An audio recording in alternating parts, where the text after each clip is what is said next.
YouTube YT స్టూడియోలో ఒక కొత్త అప్డేట్ అయితే వచ్చేసింది. సో దానికోసం నేను నా వైటీ స్టూడియో యాప్ అయితే నేను ఓపెన్ చేశాను.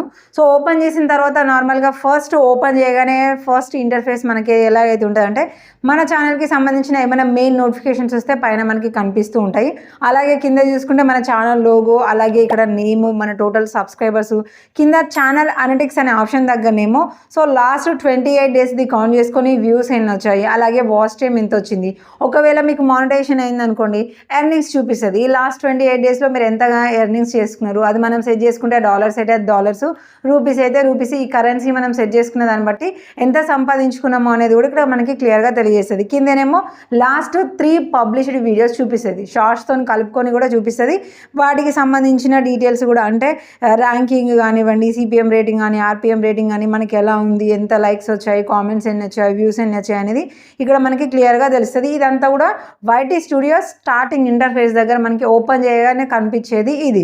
అలాగే తర్వాత ఆప్షన్ ఇక్కడ కింద మనకి ఇది డాష్ బోర్డ్ అనమాట. తర్వాతది మనకి కంటెంట్. సో ఈ కంటెంట్ అనే ఆప్షన్ మీద కూడా క్లిక్ చేసుకుంటే ఇది ఇక్కడ మనకి చేంజ్ అయిపోయింది. ఇంతకుముందుకు మనకి లైన్ వైజ్గా చూపించేది.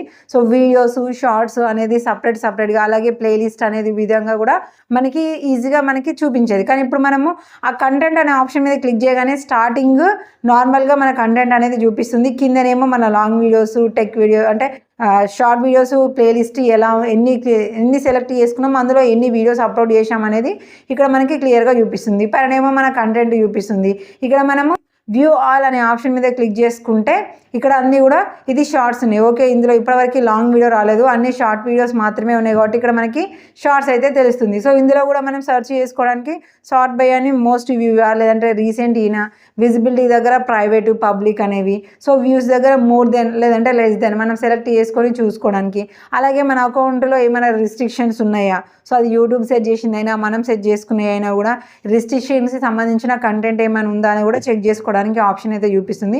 ఒకవేళ లాంగ్ వీడియో ఉంటే లాంగ్ వీడియో దగ్గర కూడా ఇలాగే వ్యూ ఆల్ అని ఉంటుంది. దాని మీద క్లిక్ చేసుకుంటే యాజ్ ఈజ్గా ఇప్పుడు షార్ట్స్ ఎలా అయితే కనిపించాయో లాంగ్ వీడియోస్ కూడా అలానే కనిపించేస్తాయి. సో దాని తర్వాత ఇక్కడ ఏమో మనకి ప్లేలిస్ట్, వ్యూ ఆల్ మీద క్లిక్ చేసుకుంటే మనకి ఎన్ని ప్లేలిస్ట్ ఉన్నాయి, ఒక్కొక్క ప్లేలిస్ట్లో మనము ఎన్ని కంటెంట్స్ అంటే ఎన్ని వీడియోస్ని అప్లోడ్ చేసాము అనేది క్లియర్గా మనకైతే తెలుస్తూ ఉంటుంది. సో దాని తర్వాత మనకి అనలిటిక్స్ అనే ఆప్షన్. సో దీంట్లోనేమో మనకి టోటల్గా మన ఇన్సైట్స్, సో మనకి ఎన్ని రోజుల క్రితమైనా, సో 1 వీక్ నుంచి వెళ్ళి 1 ఇయర్ వరకు కూడా, ఇయర్కి కూడా మనకి వ్యూస్ ఎలా వచ్చాయి, ఎంగేజ్మెంట్స్ ఎలా ఉన్నాయి, ఎర్నింగ్స్ ఎలా ఉన్నాయి, వాచ్ టైం ఎంత అయిపోయింది, టాప్ కంటెంట్ ఏది ఉంది అనేది టోటల్ ఇన్సైట్స్ అనేది కూడా మనం మొత్తం ఇక్కడ చెక్ చేసుకోవచ్చు.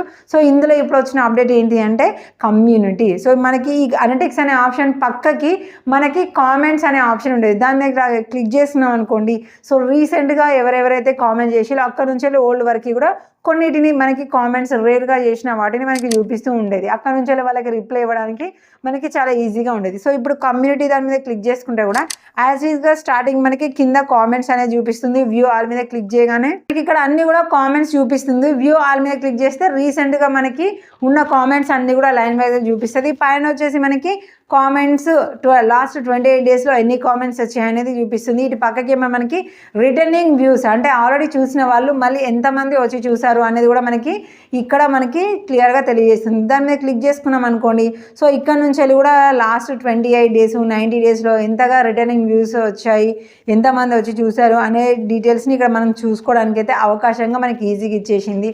సో దీన్ని బట్టి ఏంటంటే మన కంటెంట్ ఎంతమందికి బాగా యూస్ఫుల్గా ఉంటుంది, చూసిన వాళ్ళు మళ్ళీ చూస్తున్నారంటే ఇలాంటి కంటెంట్ వాళ్ళకి బాగా నచ్చుతుందని మనకి క్లియర్గా అర్థమైపోతుంది కాబట్టి అలాంటి కంటెంట్ని మనం ఇంకా ఎక్కువ అప్లోడ్ చేసుకోవచ్చు. సో దీని పరంగా ఈ 3 అయితే మాత్రం మనకి చాలా చేంజెస్గా అయితే కనిపించాయి. అంటే కామెంట్స్ టోటల్గా ఎన్ని ఉన్నాయి, అలాగే రిటర్నింగ్ వ్యూస్ ఎన్ని వచ్చాయి అనేది చూపిస్తుంది. ఇక లాస్ట్ ఆప్షన్ అయితే మాత్రం అందరికీ కూడా ఎర్న్ అనే ఉంటుంది. సో ఇక్కడ మౌంటేషన్ అయిన వాళ్ళకైతే మాత్రము సో వాళ్ళకి ఎన్ని ఎర్నింగ్స్ అయినాయి, అలాగే ఏమైనా కోఆపరేట్కి సంబంధించినవి ఏమైనా వేసుకోవాలంటే, అలాగే సపోర్ట్ వాళ్ళకి ఏమైనా మెసేజ్ చేయాలని కూడా ఇక్కడ నుంచి ఉంటాయి. ఇక మానిటైజేషన్ కాని వాళ్ళకైతేనేమో ఈ విధంగా సో మనకి టోటల్ సబ్స్క్రైబర్స్ ఎంత అయ్యారు, వాచ్ టైం ఎంత అయింది, వీడియోస్ ఎన్ని అప్లోడ్ అయిపోయినాయి, షార్ట్స్కి కావాల్సినవి ఎంత వ్యూస్ వచ్చాయి, అన్నీ కూడా ఇక్కడ మనకి క్లియర్గా చూపిస్తాయి. సో ఇందులో మనకి మెయిన్గా చేంజ్ అయిపోయింది ఈ రిటర్నింగ్ వ్యూస్ని మనం ఈజీగా తెలుసుకోవడానికి, కామెంట్స్ని కూడా ఈజీగా మనం పర్టికులర్గా చూడడానికి ఆప్షన్ అయితే వచ్చింది. సో మీరు కూడా వైటీ స్టూడియోలో చెక్ చేసుకోండి. ఇలాంటి వాటిని మనం చెక్ చేసుకొని ఆ పరంగా మనం యూజ్ చేసుకుంటూ దాని పరంగా కంటెంట్ అప్లోడ్ చేయడం వల్ల మీ ఛానల్ అనేది మంచిగా గ్రో అయిపోతూ ఉంటుంది. కంటెంట్ ఎలాంటిది కూడా మన ఫాలోవర్స్కి, మన సబ్స్క్రైబర్కి నచ్చుతుంది అనేది కూడా తెలుస్తాయి కాబట్టి ఆ టైప్ కంటెంట్ అనేది మనం ఈజీగా కంటిన్యూ చేయొచ్చు. మీకు కనుక ఈ అప్డేట్ రాలేదనుకోండి, చాలా సింపుల్గా ప్లే స్టోర్కి వెళ్ళేసి మీ వైటీ స్టూడియోని అప్డేట్ అనండి. అప్డేట్ అనడం వల్ల ఆటోమేటిక్గా ఈ అప్డేట్ అనేది మీకు కూడా వచ్చేస్తుంది.